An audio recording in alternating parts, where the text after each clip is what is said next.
Hello, my name's Danny Brown. I'm the Pretend Painter, and today's our first episode of Pretending with the Pretend Painter. I'm here with Greg Gerardy.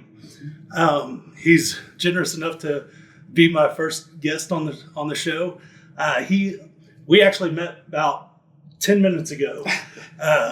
We know each other through a mutual friend, and I told her kind of my dreams and ambitions with this podcast. And she said, I got the guy for you. You're the guy. So I don't know if you made her mad or whatever. Probably. I owe you, Tammy. Yeah. Thank you very much.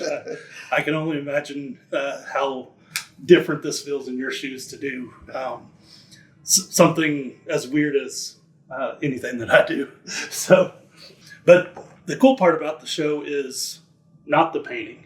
The cool part is really being able to share our stories.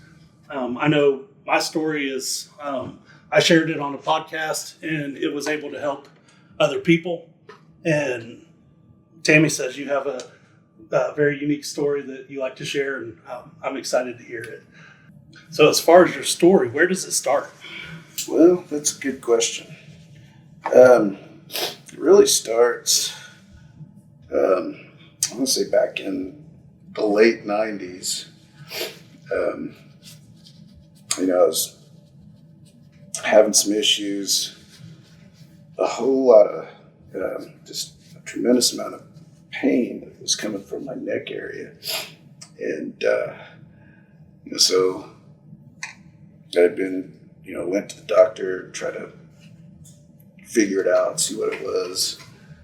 And, because it just kept getting worse and worse and worse. And over time, it got to the point where, I'd have these spasms that would literally just, drop me to my knees and sometimes even make me pass out. Really? And, sometimes even just convulse. That, it was just so intense that, it literally felt like somebody was just taking like handfuls of ice picks and just stabbing in the back of the neck. And it was just extremely painful. But, to the doctors, they'd done some scans and they saw that I had broken my neck at some point in the past. So I had a broken vertebrae in there and some herniated discs around it. Mm-hmm. And so they were attributing the pain to that and the swelling that was going on and stuff, which sounded very plausible, but it still kept getting worse, and the swelling just kept getting worse. And so I actually went. I'm a diehard snow skier. I love to ski. Yeah. And so I went snow skiing with some of my friends up to Breckenridge, and I was skiing up there, and I was actually skiing with the ski patrol guy that we knew, and we were going down in one of those upper bowls and caught an edge and took a spill and ended up tearing my ACL. And so when I got back I was living in Dallas at the time. So when I got back to Dallas, one of my good friends was an orthopedic surgeon, that he used to hang out with us all the time. And so I went to see him, and we had kind of talked about the neck some previously. And he said, I know you said your neck's been hurting, but, he took some x-rays and looked at it all. And I guess ordered some of the other scans that some of the other doctors had done, and was looking at it and feeling it and touching it and looking at the x-rays. And he said, this just doesn't add up. What I'm seeing and feeling and touching. It's not like my other patients. It doesn't match with what I'm seeing in these scans. And so he asked if I had this one certain type of scan, and I was like, I didn't know there was other types of scans. Yeah, you guys are experts. So he actually ended up calling over to, a scanning facility that was down the road from his office. And he said, I want you guys to make an opening. I'm going to send this guy over, So I guess about 30 minutes later, he actually got in the car and went with me over there. Mm-hmm. And so while I was in the machine, he could look at the screen. Yeah, it saves weeks. Right. at the time. And, so they did the scan, and when I came out of the scan, he just looked at me and said, "Dude, you are effed." He said, "There is a massive tumor in there." He said, "It's literally probably the size of a football that goes in from the base of your brain all the way down into your thoracic cavity around your spine and down in there." And I was just like, wow. Yeah. I appreciate the subtlety. Yeah. But no, he was a good friend, and he was just, telling me how it was, which is what I would want anybody to do. Exactly. So, at that point, then at least, it was kind of frustrating that I'd been to all these other doctors and neurologists and specialists, and none of them found it. It was my buddy, who was an orthopedic surgeon, that found the tumor, of all things. It wasn't. Yeah. But, so I started going to some other specialists, and they had no idea what this tumor was. Apparently it's something extremely rare. They did all kinds of biopsies, and there really wasn't any kind of name or classification for it. Essentially, I guess the closest description of what the doctors call it is something between an aggressive schwannofibromatosis and a neurofibromatosis. It's similar to those kind of tumors. Okay. But it doesn't metastasize and spread through the lymph nodes like a normal tumor. It's a different type that actually, it travels, along your nerves, but it also branches out from there. So it's like a vine, like a vine or a weed that just branches out and around, and it grows around and through everything it touches, and it takes root. Any little strand that goes anywhere, is another growth point that it can stem from. Okay. And, so it's, like you said, it's like a giant tree root that just kind of branches out everywhere inside there. And, so they did, at least the first surgery, they broke into 2 different surgeries. I've had so many freaking surgeries on this thing. Because, there's no way to get rid of it.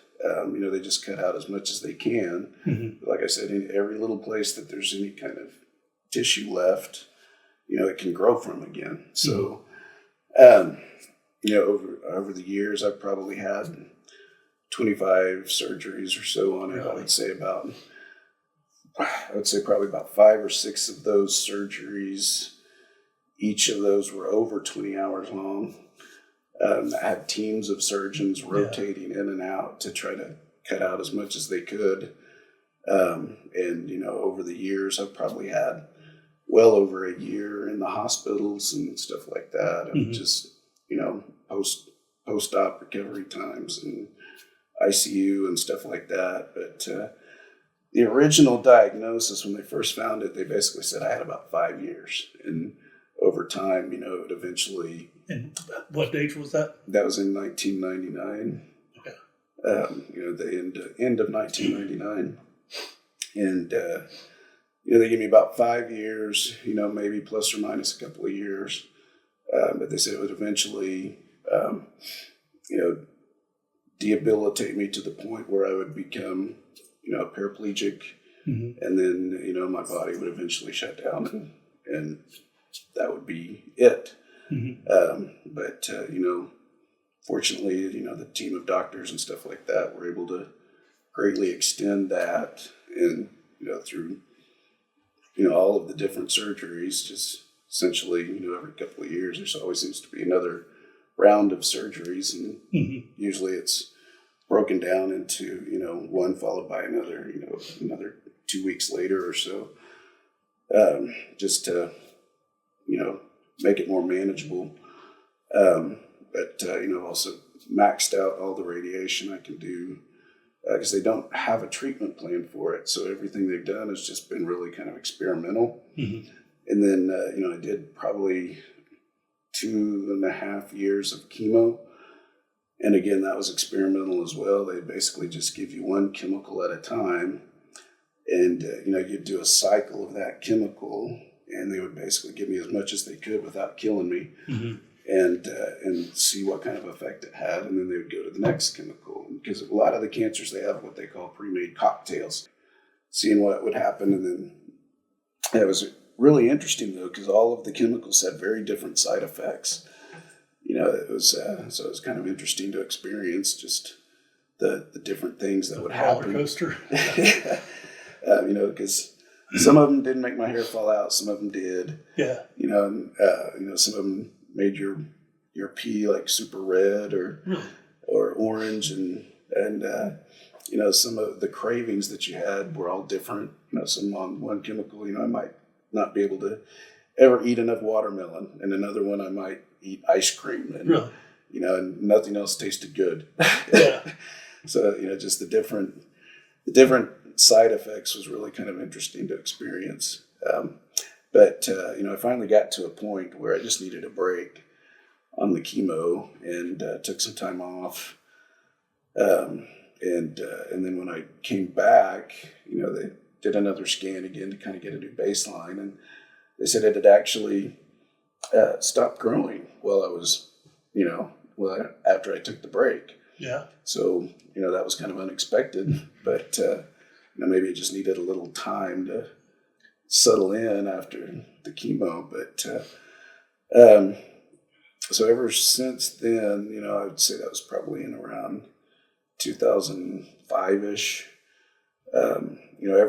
Every couple of years, there's a little spot that might start exploding and growing again. And when it does start growing, it usually starts growing really rapidly. Okay. So, you kind of got to stay on top of it. But for the most part, it's not really growing anymore. But every so often, there might be a little area that pops up, flares up, and starts growing again. And when that happens, they just go in and cut that out again. But there's been so many surgeries over the years, and as a result of those surgeries, I've lost the functionality of my right lung. Okay. It's just essentially a collapsed mass of tissue and doesn't take in any air. It's just kind of pushed up and collapsed, and it's been collapsed so long that it's all folded together, and it's grown into itself and grown into the chest wall, so it doesn't process any oxygen. Yeah. And I've also had quite a bit of paralysis, and along the right side, so my arm is partially paralyzed. That's about all I can move it, and same with the leg. And they've had to remove my clavicle, and then I've also got a couple of ribs that have been removed. Mm-hmm. And but it's kind of one of those things. I also, after one of the surgeries, I had an infection where I literally had a fist-sized hole in my chest that went down into the chest cavity that you could from the surface. Well, it was an infection, so they had to cut it open and leave it open so it could drain out. But it was literally about the size of a fist that just was like went down into your, that sounds awful. went down into your chest. And, but I had that for almost 6 or 7 years before I was able to finally get that fixed. Mm-hmm. And unfortunately, I kind of had to be my own advocate for that. And that's one thing I always try to relay to people is there's good doctors and there's bad doctors, and there's also very good arrogant doctors. Yeah. And I think this particular doctor was a very good but arrogant doctor, and didn't want to listen that there might be another way to get that closed. Mm-hmm. But after about over 6 years of it being open without any kind of improvement at all, they had taken my pectoral muscle and tried to put down in the hole, and that didn't work.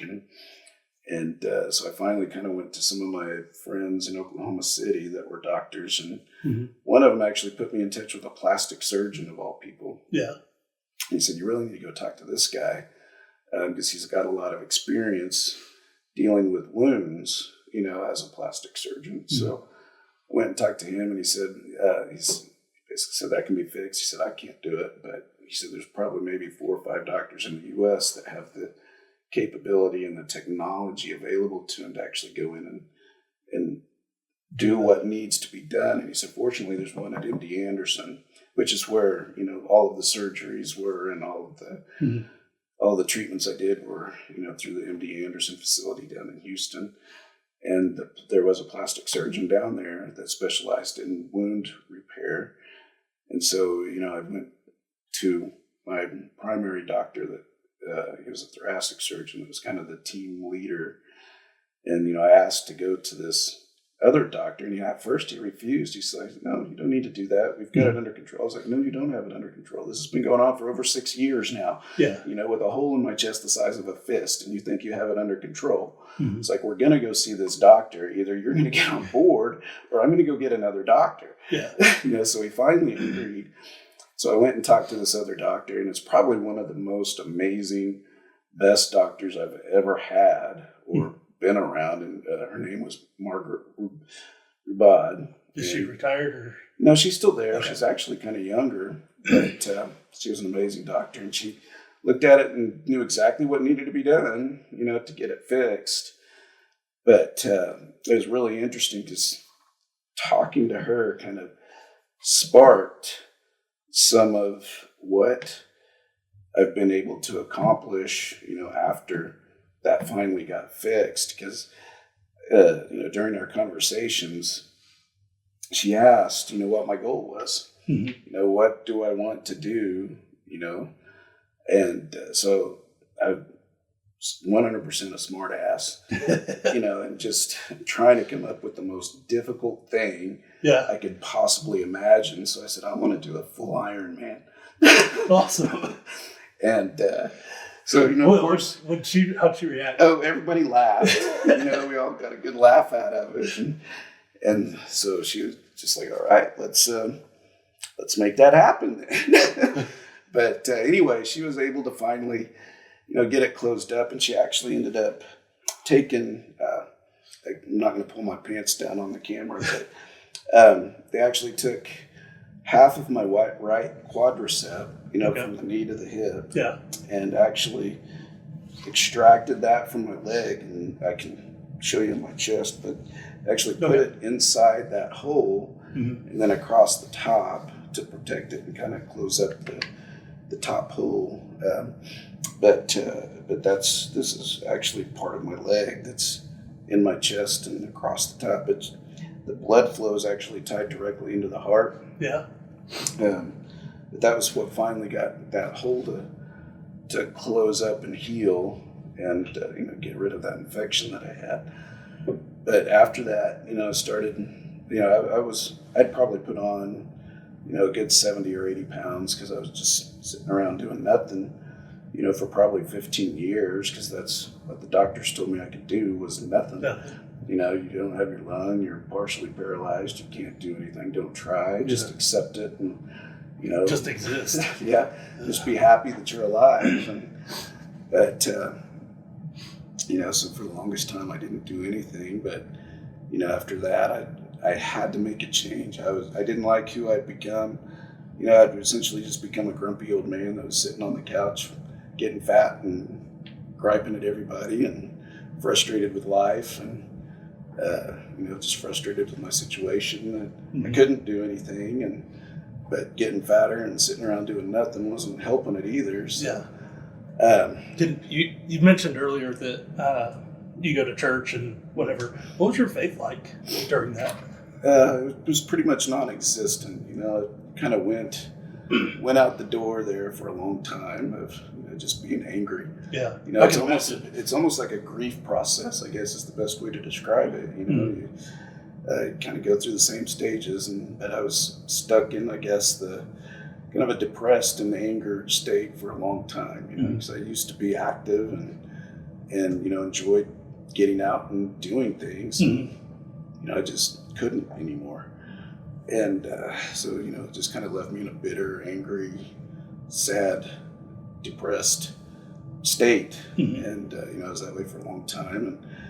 And I guess shortly before I got the hole closed up, I was married at the time, and my wife at the time, basically was couldn't take it anymore. So we ended up divorced, and she left and went her way. But it was also a wake up call too. It was like, what have I become? Mm-hmm. Who am I? Who am I? Right? Yeah. I don't like that person. And I couldn't blame her for leaving. I probably would have done the same thing if I had to live with myself. I wouldn't want to be there either. Mm-hmm. But so I finally got up and started walking a little bit, and then that turned into just through the neighborhood, just walking a house, running a house, walking a house, running a house. And over time that became, literally the couch to 5K type. Well, right.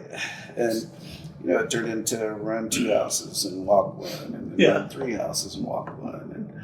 And so over time it just kind of kept progressively able to do more and more. And I was making a very focused effort too on losing weight. So I was dropping weight and running more, and I started mixing in some biking with it. And so, just to mix up the stresses on the body, because running is probably, it's significantly more stressful on the body than biking. So, but, so I started mixing in both and doing a little bit of running, and then, some long bike rides. And pretty soon, it became, a half mile that I was able to run. And pretty soon a mile. And then, that kind of turned into more. And how'd that help your attitude, your personality, your it was life changing. I felt good again. I felt like I was finally starting to get back myself. Mm-hmm. It was really interesting because for the longest time, I didn't really ever, I still was very contained, I guess. Didn't really share with anybody the fact that I had this cancer or this tumor or anything. So, and started running some 5Ks and stuff like that, and it was still kind of in the back of my head. I wonder if I could do a triathlon. So because by that time, I was able to run probably about 4 or 5 miles, and I was biking. I was able to bike about 50 or 60 miles, and I was thinking, if I could just get the swimming down. But the swimming was kind of a nightmare. That was kind of a wake-up call that I still wasn't anywhere I needed to be in order to try to do any kind of a triathlon. Because first off, with the hole in the chest, I could never get in water. Mm-hmm. So once it was finally fixed, then I could finally start swimming some. Does your paralysis affect your swimming? Oh yeah. Does it? Okay. I veer. Okay. Yeah, I assumed you would. I veer a lot, but the other aspect is I sink like a rock. Okay. So do I. With only one lung, you're not as buoyant. Yeah. And, so I can take in the biggest breath possible, and if I just try to float, I will sink straight to the bottom without any hesitation. There's no buoyancy at all.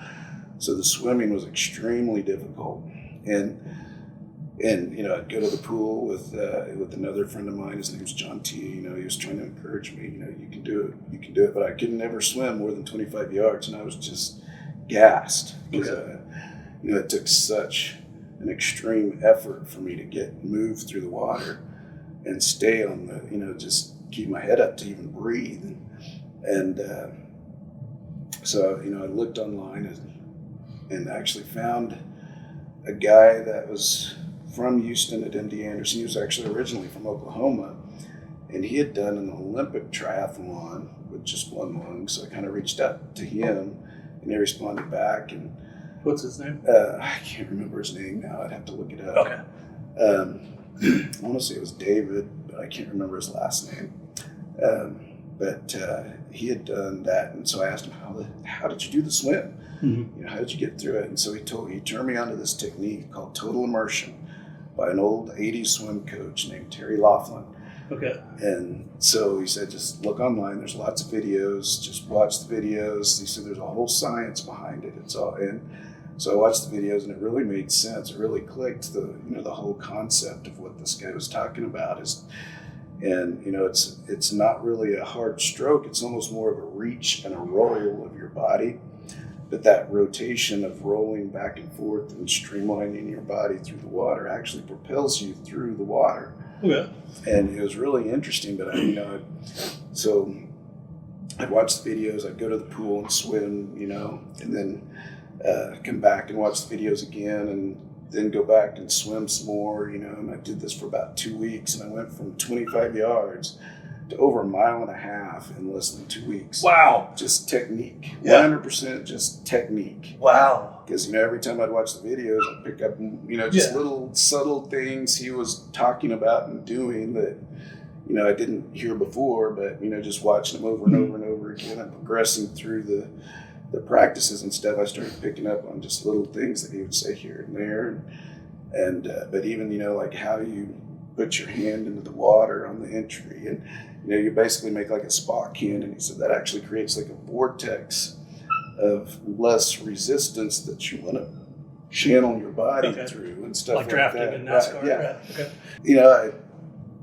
I finally was able to do an Olympic distance triathlon. Was my first triathlon that I did, and then shortly after that, I was in a pretty massive bike wreck, which was my own fault.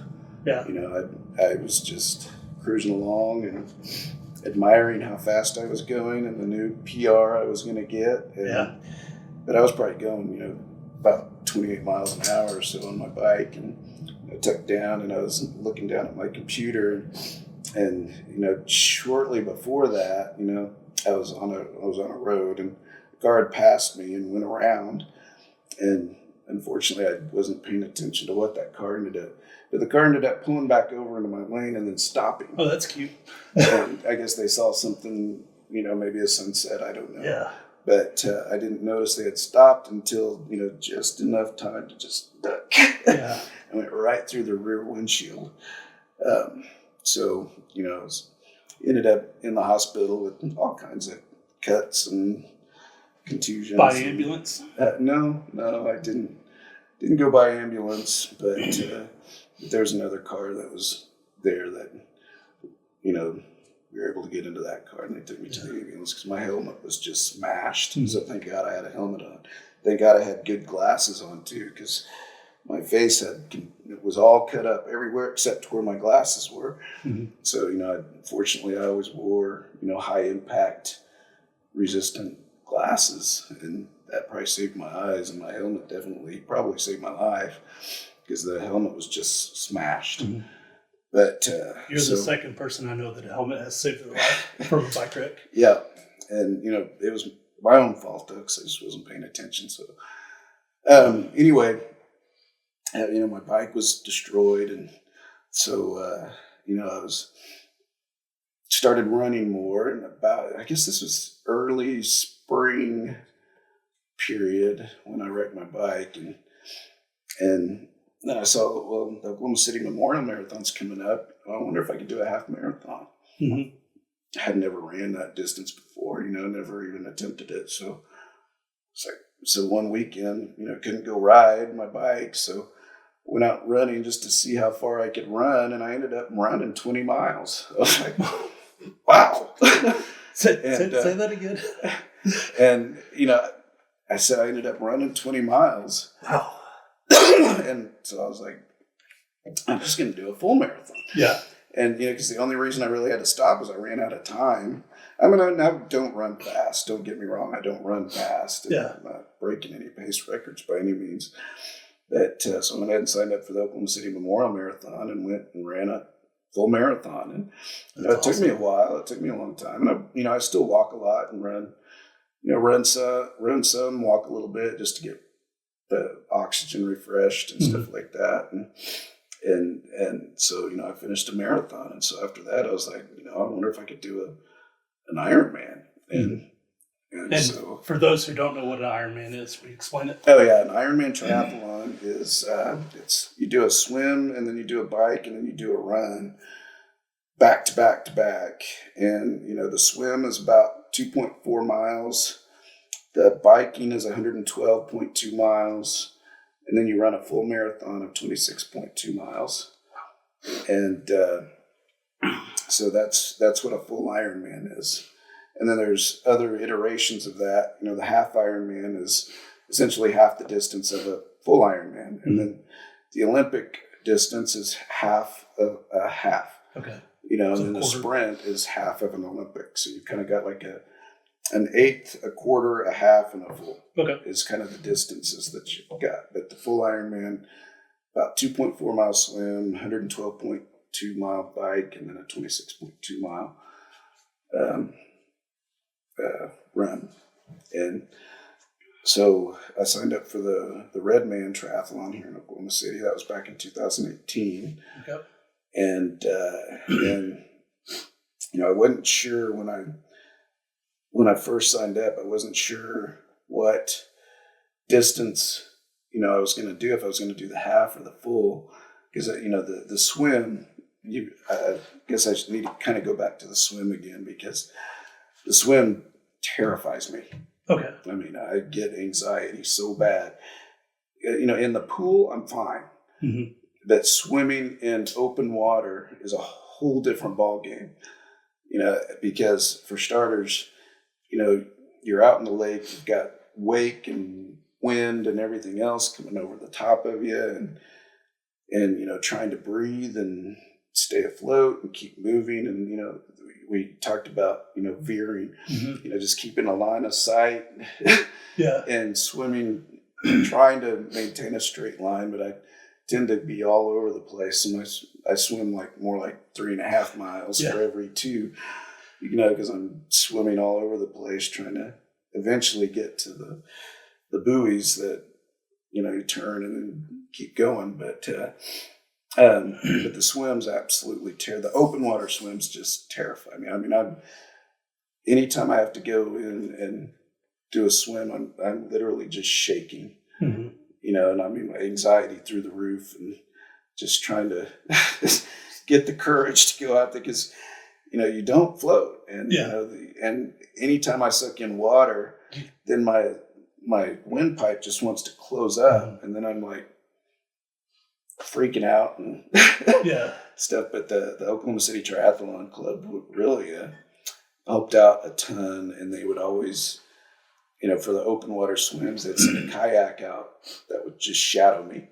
So if I ever got into trouble, all I had to do was just reach out and grab the kayak, and hold myself up so I could catch my breath. And that's actually legal, as long as I don't move forward. Yeah, it doesn't assist you. As long as it doesn't assist me, and as long as I'm not moving forward on the course, if I ever needed to stop and grab the kayak and just catch my breath, then I could. But I never had to, but just knowing it was there, made all the difference in the world as far as my ability to get through the swim. Mentally, how did you get over that? Like in the process, in the middle of the swim? Well, it took a while. I mean, first off, I'd go to the pool and just practice. And then the triathlon club also had open water swim practices. Mm-hmm. Because I'm not the only one that freaks out. Apparently, it's very common. Yeah.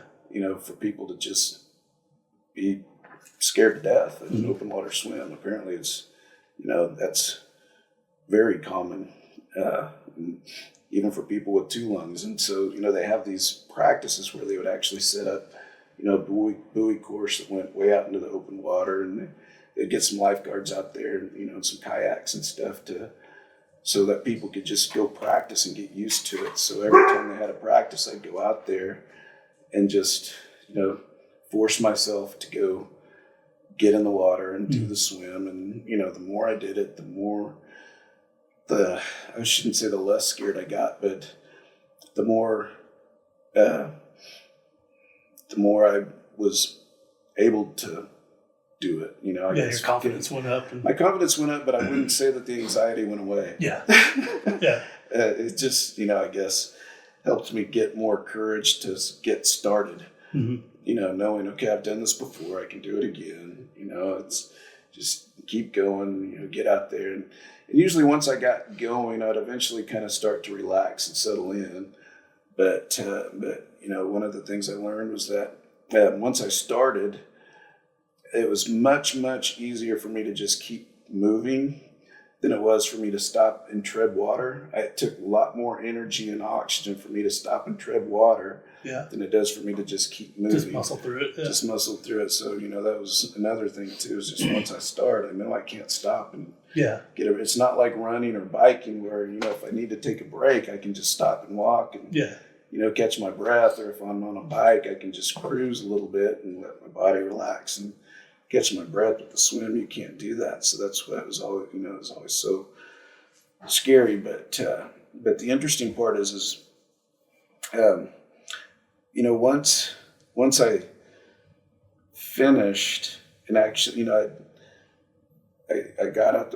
I guess race day, or before race day before I did the triathlon, I was going to make a race day decision as to whether I tried to do the half or the full, depending on the weather and the conditions and stuff like that. And they had the day before the race, they had a practice open water swim out there at the lake. And, this is out at Lake Hefner here in Oklahoma City. And so I went out there for that practice swim.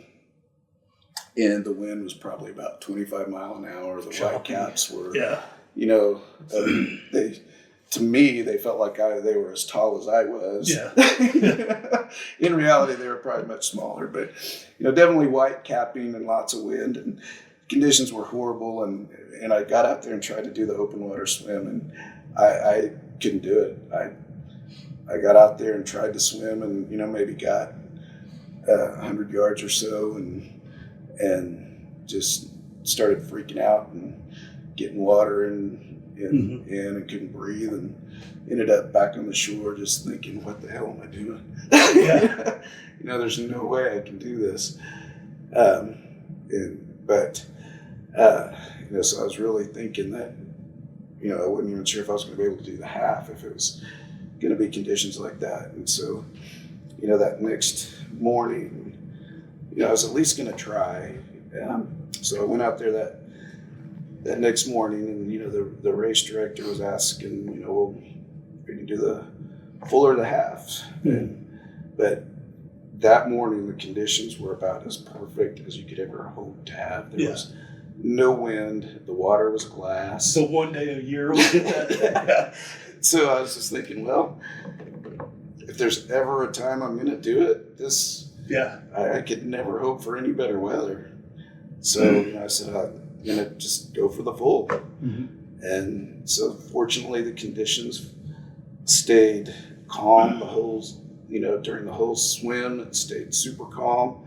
So I was able to get through the swim without any problem. And, the wind didn't really pick up until I got maybe halfway through the ride on the bike. So I was really fortunate, that the wind, especially during the swim, that it was just so calm. And because that was my main concern. I knew I could get through the bike and the run. It was just the swim that was the main concern. But with it being glass, I was able to get through it.